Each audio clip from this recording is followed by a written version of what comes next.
हम बीजेपी का वैक्सीन नहीं लगवा सकते। जनसंख्या कम करने के लिए, मारने के लिए लगा दिया वैक्सीन, तो आप नपुंसक बना, कुछ भी हो सकता है। जिस पल का पूरे देश को इंतजार था, आज वो पल आ गया। डीसीजीआई ने वैक्सीन को लेकर बड़ा ऐलान कर दिया। कोरोना महामारी में राजनीति की गुंजाइश खोजने वालों की कमी नहीं थी, लेकिन समाजवादी पार्टी प्रमुख अखिलेश यादव ने इसे एक अलग ही रंग में रंग दिया। एक तरफ तो देश को कोरोना वैक्सीन मिल गई और दूसरी तरफ राजनीति करने वाले अपनी हरकतों से बाज नहीं आ रहे। दरअसल अखिलेश यादव ने कल ही ऐलान किया था कि वो फिलहाल कोरोना की वैक्सीन नहीं लगवाएंगे, क्योंकि उन्हें बीजेपी की वैक्सीन पर भरोसा नहीं। लेकिन अखिलेश यादव ने जैसे ही बयान दिया, वो जमकर ट्रोल हो गए। लोगों ने उन्हें जमकर खरी खोटी सुनाई। अखिलेश का ये बयान उन पर ही उल्टा पड़ गया, तो वो अब लग गए डैमेज कंट्रोल करने में। उन्होंने अपने बयान पर सफाई दी, लेकिन उस सफाई से पहले ही उन पर तगड़े प्रहार शुरू हो गए। जनता ने अखिलेश यादव को किस तरह से धोया, वो आज हम आपको इस खबर में दिखाएंगे, और ये भी दिखाएंगे कि अखिलेश यादव ने कैसे अपने बयान से पलटी मारी। दरअसल समाजवादी पार्टी के अध्यक्ष अखिलेश यादव ने कल कहा था कि वो भारतीय जनता पार्टी का कोरोना टीका नहीं लगवाएंगे और उनकी सरकार आने पर सभी को निःशुल्क टीका मिलेगा। सबसे पहले सुनिए अखिलेश यादव का बयान, जिस पर उनकी जमकर किरकिरी हुई। मैं तो नहीं लगवाऊंगा अभी वैक्सीन, मैंने अपनी बात कह दी, और वो भी बीजेपी लगाएगी उसका भरोसा करूंगा मैं? अरे जाओ भाई, अरे अपनी सरकार आएगी, सबको फ्री वैक्सीन लगेगी। हम बीजेपी का वैक्सीन नहीं लगवा सकते। कोरोना वैक्सीन को लेकर दिए गए अखिलेश यादव के इस बयान को लेकर बीजेपी के केंद्रीय मंत्रियों के साथ कई बड़े नेता भी पलटवार कर चुके हैं। उत्तर प्रदेश के डिप्टी सीएम केशव प्रसाद मौर्य ने भी अखिलेश यादव पर जमकर निशाना साधा, और क्या कहा आप खुद ही सुनिए। प्रदेश के पूर्व मुख्यमंत्री श्री अखिलेश यादव जी, आपने कोरोना वैक्सीन लगाने से मना करके एक तरह से केवल इस देश की सरकार का ही नहीं, बल्कि इस देश के उन वैज्ञानिकों का, उन डॉक्टरों का, जिन्होंने दिन रात परिश्रम करके इस वैक्सीन को तैयार किया है, जिसे लेने के लिए पूरी दुनिया और पूरा देश लगातार प्रतीक्षा कर रहा था, और आपने वह लगाने से मना करके वह भी उसका सार्वजनिक बयान दे करके जो किया है, वह निश्चित तौर से यह सबका अपमान है। और आपसे मैं अपेक्षा करूंगा कि इसके लिए आप माफी मांगे, और जो मुख्यमंत्री के पद पर रहा हो उसे इस प्रकार के बयानबाजी करने से पहले 1000 बार सोचना चाहिए। अखिलेश यादव ने तो बयान दिया ही, साथ ही उनके नेता भी किस तरह की बयानबाजी कर रहे हैं वो भी आपको देखना चाहिए। वैक्सीनेशन को लेकर सपा एमएलसी का भी चौंकाने वाला बयान आया।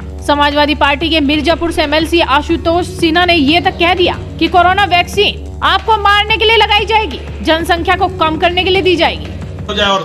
और हमें लगता है कि बाद में लोग कहते हैं कि नहीं, जनसंख्या कम करने के लिए, मारने के लिए लगा दिया वैक्सीन, तो आप नपुंसक बना, कुछ भी हो सकता है। तो इसलिए अगर आदरणीय अखिलेश यादव जी ने इस बात को कहा है, तो हमें लगता है सिर्फ समाजवादी पार्टी नहीं, पूरे प्रदेश की किसी जनता को वैक्सीन नहीं लगवाना चाहिए। लेकिन दूसरी तरफ कुछ विपक्ष ऐसे भी हैं जो अखिलेश यादव के इस बयान पर जमकर उनका मजाक उड़ा रहे हैं, साथ ही सरकार का साथ देने के लिए भी मान गए। उमर अब्दुल्ला ने ट्वीट कर लिखा, मैं किसी और के बारे में नहीं कह सकता, लेकिन जब मेरी बारी आएगी मैं खुशी खुशी वैक्सीन लगवाऊंगा। ये वायरस तबाही लेकर आया, और अगर कोई ऐसी वैक्सीन है जो इतनी तबाही के बाद हालात को फिर से नॉर्मल कर सकती है, तो मैं इसके लिए तैयार हूँ। इसके अलावा उन्होंने एक और ट्वीट किया और लिखा, जितने ज्यादा लोगों को वैक्सीन दी जाएगी ये देश और अर्थव्यवस्था के लिए उतना ही बेहतर रहेगा। कोई भी वैक्सीन किसी राजनीतिक पार्टी की नहीं होती, ये मानवता की होती है, और जितनी जल्दी हम कमजोर लोगों को वैक्सीन लगवाएंगे वो उतना ही बेहतर होगा। यानी कि अखिलेश यादव को राजनीतिक दलों ने तो जवाब दिया ही, और अब जनता कैसे उन्हें लताड़ रही है वो भी आपको देखना चाहिए। मनीष कुमार लिखते हैं, मुझे लगा श्री अखिलेश यादव समझदार आधुनिक विचारों वाले नेता हैं। वैक्सीन के बारे में उनके ख्याल क्या बोलूं, कितने वैज्ञानिकों ने काम किया होगा, कितना समय और साधनों का निवेश हुआ होगा,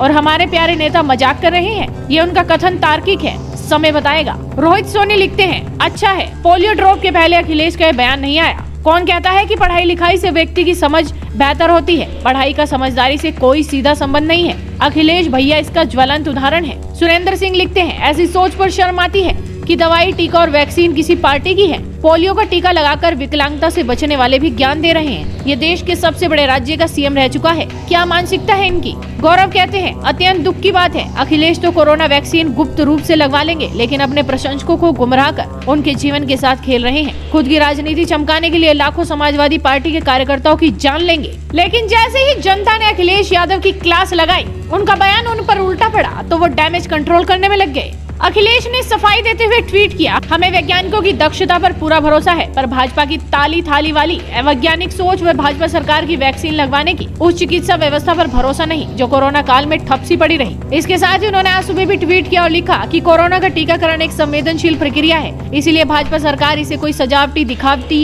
इवेंट न समझे और अगर इन पुख्ता इंतजामों के बाद ही शुरू करे। ये लोगों के जीवन का विषय है, अतः इसमें बाद में सुधार का खतरा नहीं उठाया जा सकता। गरीबों के टीकाकरण की निश्चित तारीख घोषित हो। तो देखा आपने, जनता ने जैसे अखिलेश यादव को खरी खोटी सुनाई, वो किस तरह से अपने बयान से ही पलट गए, टीकाकरण के तारीखों की घोषणा करने के लिए बोलने लगे। ऐसे में आप भी अखिलेश यादव के इस बयान पर अपनी राय जरूर रखिए। साथ ही चैनल को सब्सक्राइब करना बिल्कुल मत भूलिए।